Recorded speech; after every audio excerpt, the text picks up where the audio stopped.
ময়মনসিংহ সদরে ৭ নং চর নীলক্ষিয়া union BNP এবং অঙ্গ সহযোগী সংগঠনের আয়োজনে রাজগঞ্জ সাহেব কাচারি বাজারে দোয়া ও ইফতার মাহফিল অনুষ্ঠিত হয়েছে।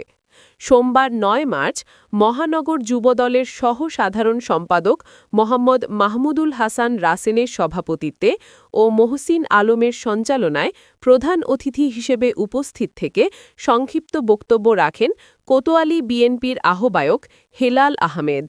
সেই সাথে ধন্যবাদ জানাই আজকে যারা আয়োজন করেছেন, বিশেষ করে রাসেল সহ আমাদের দলের যারা নেতৃবৃন্দ রয়েছে সকলকে আমার কোতোয়ালি থানা বিএনপির পক্ষ থেকে অভিনন্দন এবং শুভেচ্ছা। ইফতার সন্নিকটে দোয়া অনুষ্ঠিত হবে। আমি আমার বক্তব্য দীর্ঘায়িত করতে চাই না, আপনাদের শুধু আগামী দিনে এই নীলক্ষিয়া বিএনপিকে আরও এগিয়ে নেওয়ার জন্য সঠিক নেতৃত্ব আগামী দিনে আমরা যেন দিয়ে যেতে পারি এবং আগামী দিনে উত্তরোত্তর বিএনপিকে যেন শক্তিশালী ঘাঁটি যাবে। ইতিমধ্যে প্রমাণিত করেছে চরাঞ্চলে যে নীলক্ষিয়া বিএনপি অত্যন্ত শক্তিশালী এবং বৃহৎ ঘাঁটি বিএনপির ভাইয়ের আমার।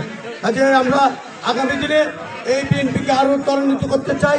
বিশেষ অতিথি হিসেবে উপস্থিত ছিলেন কোতোয়ালি বিএনপির সিনিয়র যুগ্ম আহ্বায়ক ইয়াহিয়া হোসেন শাহীন, সদস্য সচিব মোহাম্মদ আজহারুল ইসলাম বুলবুল, সিনিয়র যুগ্ম সাধারণ সম্পাদক শহীদুল ইসলাম শহীদ, সদস্য আব্দুস সালাম। ইফতার পূর্ব মিলাদ ও মোনাজাত পাঠ করা হয়।